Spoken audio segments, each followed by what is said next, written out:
course, an official of the Philippine Chamber of Commerce and Industry, my colleagues from the Department of Science and Technology, Undersecretary Sancho Caborang, DOST Regional Operations Supervisor, Regional Director Romulan T. Valdes of our DOST National Capital Region, Dr. Sheena Faith Canela, the Deputy Executive Director of the DOST Philippine Science High School System, friends from the media, partners, innovators, future entrepreneurs, private sector, academe, NGOs, and government agencies. Good morning to everyone. Game ka na ba? Game na! Kami sa DOST, game na game na. This challenge is not just to the young game developers and our audience here today, but to the rest of the gaming and creative communities in the Philippines. We are throwing our hats into the ring. We are taking the first bold step toward building a strong and inclusive pool of Filipino game developers from across the country. You know, I'm happy to see our partners from the academe, and it's about time we see game development not just as a hobby or a passing trend, but as a legitimate college program and a viable career. We have been partnering with developers, the traditional ones, but I'm sure that we can partner with many more as we are able to gamify many of the advocacies that we want both in education, disaster risk reduction, and many other things. Even preparing and developing smart and sustainable communities. For example, how to evacuate from a building in different rooms and different floors to a safe evacuation site, or to evacuate from a possible tsunami, which is more complicated as you are able to escape but also go to the safe evacuation site free from landslide, free from other hazards, and the route that you will have to select, which should not be affected at hindi ka abutin ng parating na tsunami. And there are many other things. In fact, I challenge the developers to see how to convince Filipinos to eat more nutritious food. Gamify it. If they eat good food, they become handsome and healthier. If they don't eat, their lives get shorter, for example. Just an idea. As the lead government agency in science, technology, and innovation, the DOST is committed to keeping the public informed and engaged in emerging fields such as computing, robotics, and artificial intelligence.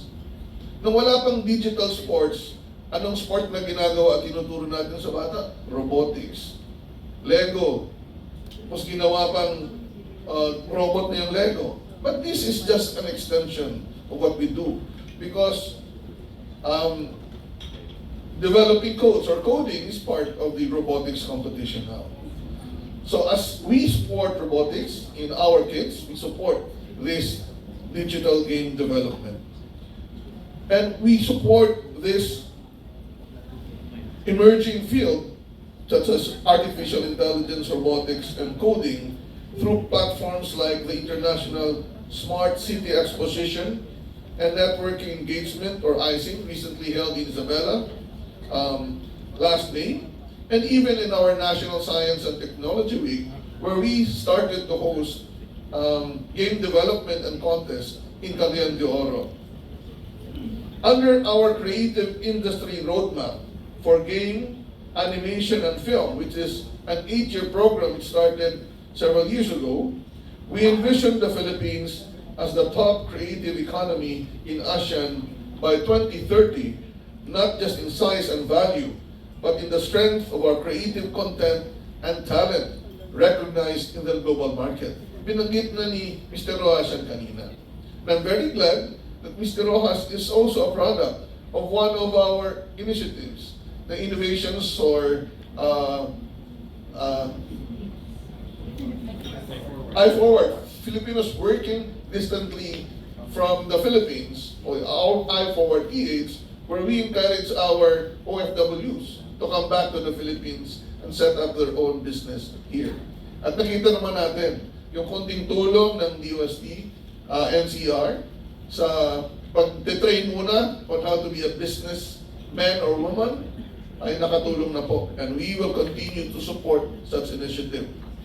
To realize this vision of creating a country like the Philippines as the top creative economy in ASEAN, we have crafted clear strategies for game development, which include the following: developing serious games and gamified apps in education, tourism, cultural preservation, and corporate sectors. Kaya tingnan nyo na naman po, yung kanina, yung model, di ba? Sino yon? Si Malakas. Kaya lang masyado matangos ang ilong. Pagkakunting pa mo ng konti, si Malakas yun. Pilipino na po siya. Biro lang. Creating game engines and development frameworks. Designing input modalities for virtual reality simulation and training. Digitizing traditional sports and integrating AI for game analytics. Advancing proprietary software and software as a service, SSAS solutions. Utilizing blockchain for asset management, royalty monitoring and IP processing. Prototyping next generation gaming devices, and even pioneering brain-to-computer interface technology.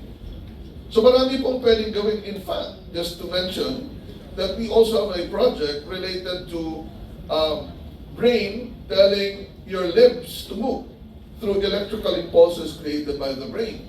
So although we focus on game development, the applications can be so many. And the developers can actually branch out aside from developing game to other things. In a world rapidly transformed by technology, our mission at DOST goes beyond creating demand-driven innovations. It is about helping Filipinos understand how science, technology, and innovation can solve local problems, spark new industries, and generate employment and income. Bottom line, in our pursuit of economic development, there are several key indicators that we want to have. It's to create new enterprises, or improve their productivity, and create more income, and of course, create more jobs for our Filipinos. Ito po ang sinasabi natin na dapat ang siyensya, teknolohiya at inobasyon ay maramdaman. Science, technology, and innovation that is felt by our people.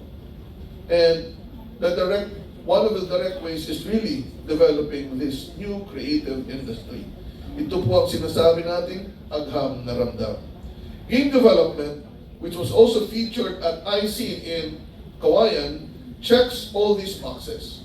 So through one initiative, we can create the program and give opportunities for people to really participate in our roadmap to make the Philippines a top creative economy in ASEAN.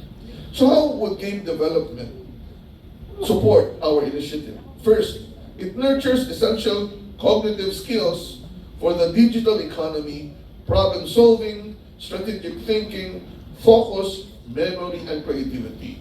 You might be surprised why we invited Philippine Science High School. We are not making our children be like robots and focused on gaming.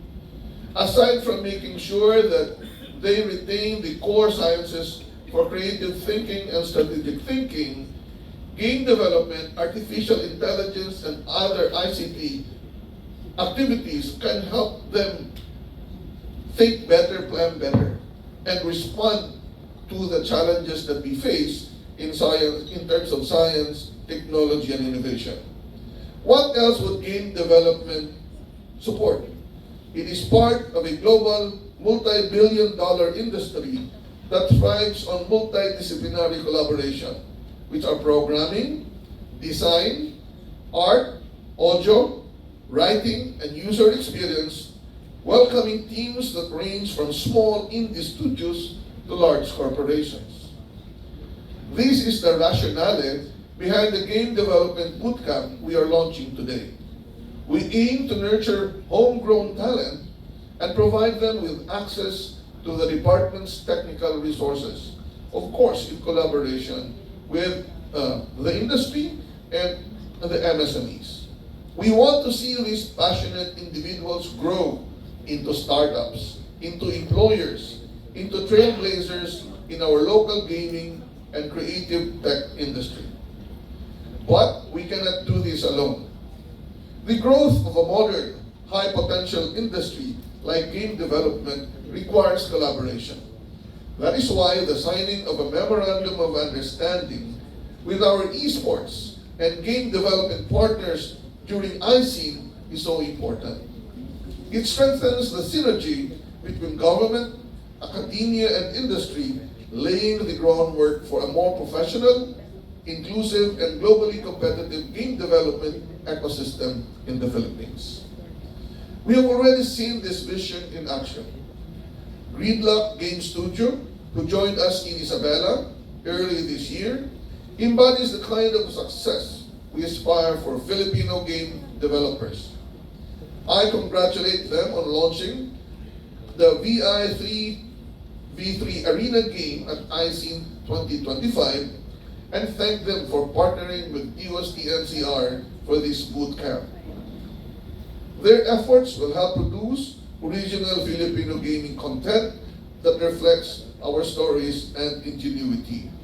When we started to host this kind of activity in Cagayan de Oro last year, we actually engaged many schools and enthusiasts to develop stories out of our mix, out of our culture, out of the things that is popularly known here in the Philippines. So, importante po na hindi lang ang ating kakayahan para mag-develop ng games ang ating binibitbit, kailangan din nating maipakita sa ibang mga bansa at ating sariling kababayan yung sarili nating kultura at mga kwento.